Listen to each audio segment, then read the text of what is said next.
I just want to do a quick video on articulation and finger dexterity. So I was just doing a lesson earlier on, and I found that my student is having a particular problem with articulation and dexterity. Now, this is very important in playing jazz music. To be able to play fluently and accurately, you have to be able to play the horn at a certain volume and with a certain fluidity all throughout the series of the notes, particularly from the B down to the E and to the C, though for beginners it can be hard to hit those low tones. So for today, we're just going to focus on playing from E, F sharp, G sharp, A, and B. And all we're going to do is run up that series. This is an exercise that will help you to get more comfortable and more fluid in the middle section of the horn, which is where you're going to be spending a lot of time on when you're playing saxophone. So I'll demonstrate how this exercise sounds.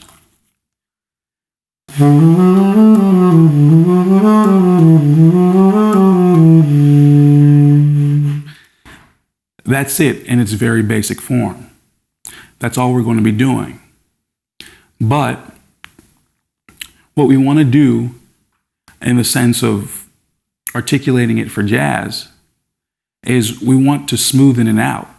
And we want to be able to play it at a very low volume. Because if we listen to jazz players, we notice one thing. We notice that whether we're playing fast or slow, there's a kind of ghost noting that happens and a kind of breath that is part of the jazz sound that you need to inculcate into your playing, or it just won't sound right. So a great example of this is if I play a note just straight out, it's not really going to sound like music. So if I play a phrase like, that sounds kind of harsh, out of place. That's just me playing the notes straight out without articulating.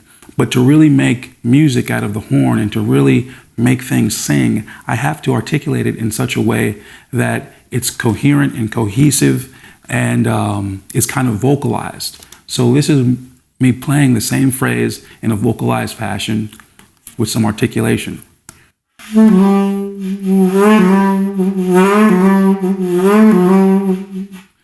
Right, so you can see there's a huge contrast. I'll play those two again.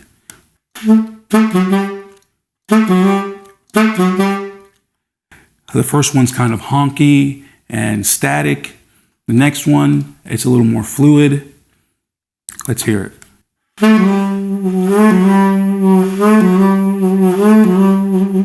Now you can already hear that even sounds like it's something, a phrase that can go into a jazz tune. So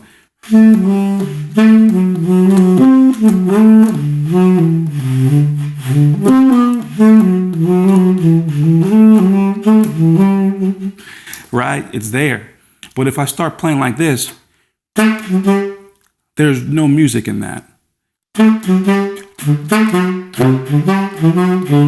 There's no music in that. So it's very important for us to pay attention to this when we're starting to play. You have to vocalize the instrument. A great way to do that is to pick out sections on the saxophone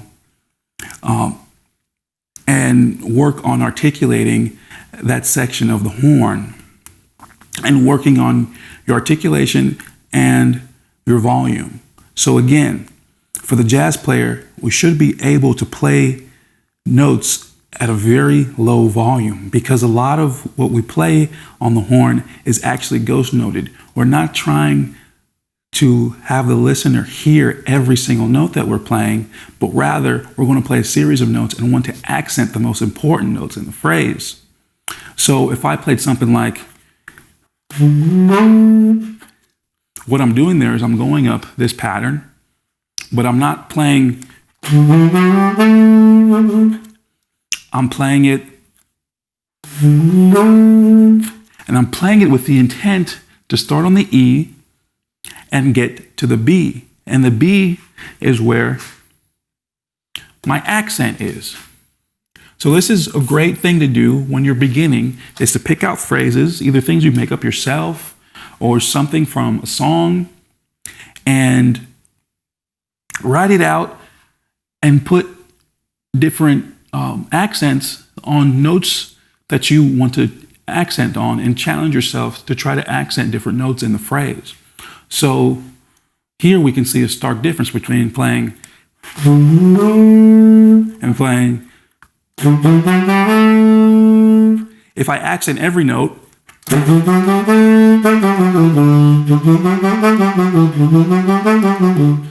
but if I ghost note, essentially ghost note everything, bring it down to a level that's audible, but it's not accented, then it sounds like this.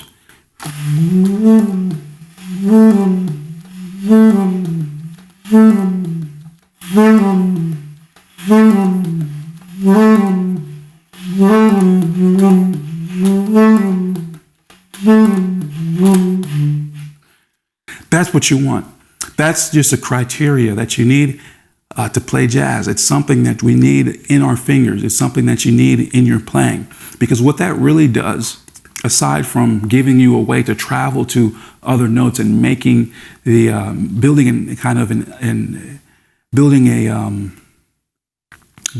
atmosphere and an ambient quality to your phrasing, it also gives you the ability to accent and bring out other notes in less obvious fashion, right? So instead of just playing, let's say if I'm going to play from an E to a B, instead of just going,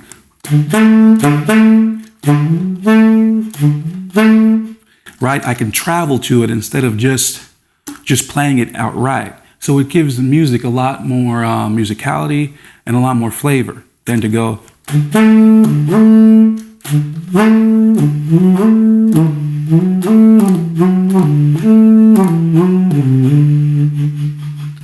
So it's a very important feature. So again, what do we want to do? A great way to practice this is to take a phrase like this. Like again, what we're doing here is just E, F, G sharp, A sharp, B. You can do this in the key of C, but I'd say try to work with the middle of the horn. So maybe not go down any lower than E, just for the sake of not subtoning, and just trying to get familiar with the middle section of the horn, because it's a very important part. So, and then later on we'll go down and incorporate the lower tones. But take an exercise like this and be able to play it at different volumes and be able to move the accents around. So I'll play it here how it should be, how you should be able to play it, given any kind of circumstance. So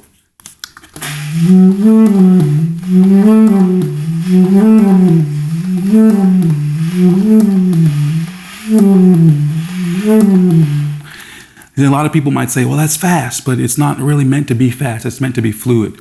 It's not really about the time. Although you will want to work that speed up, because yes, in jazz, oftentimes we do play at high tempos, but that's not really the point. The point is to get the fluidity down. So again, I'm going to do this and I'm going to play it at different volumes so you get a sense of what's going on here.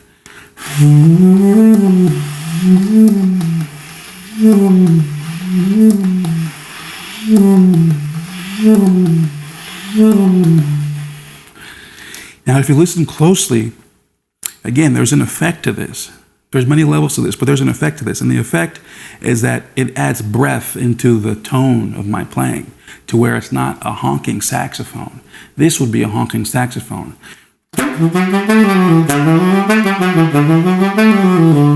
In jazz, what you want to have in your sound is air. You want to have some breath, and a way to accomplish that is to what sometimes we call subtone notes, but also just articulating notes at a very low volume will give you some breath when you're traveling to other notes. So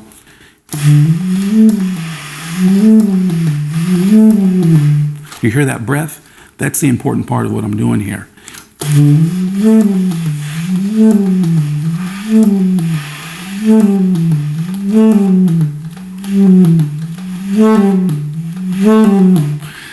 So now let's see if I can do it with putting an accent on the G sharp as well as the B.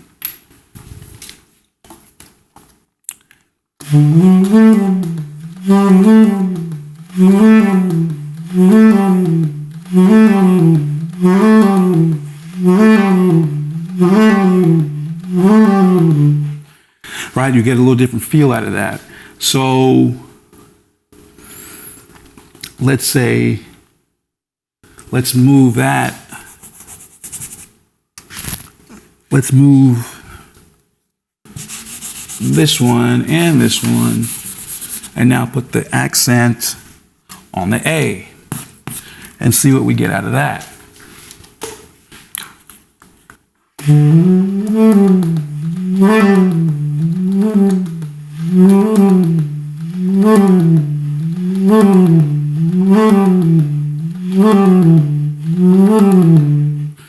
It's slightly different,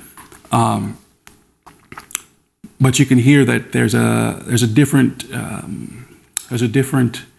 accentuation at a different beat of the phrase. So instead of it being right on top, it comes just a little bit earlier on that A note.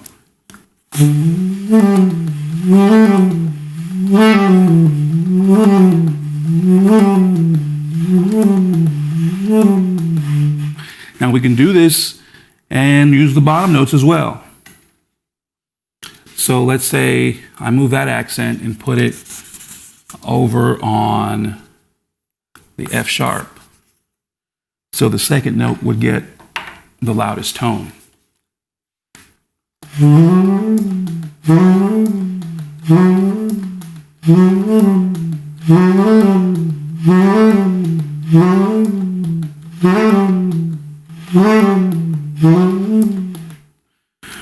Right, so it's the same phrase, but now you can see that it sounds a bit different. And that is something that you want to carry on into playing chord changes, right? Because especially in jazz, what are we always talking about? We're always talking about accenting the threes and the sevens of chords. Now this is a technique that you would use in voice leading, for example, where you would pick out the notes that you're traveling to get to certain notes, but then wanting to accent the note of which you're specifying as the one that needs to be articulated. So again, finding areas in the middle of the horn to practice with, really just running up and down a scale series. It doesn't have to be technical.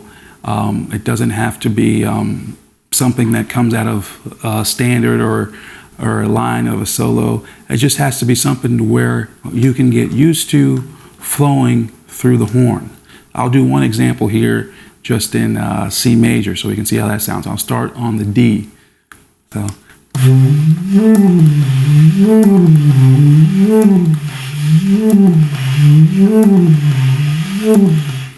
This is also good for your fingers, right? Because eventually you do want to be able to get it to the speed of where you can.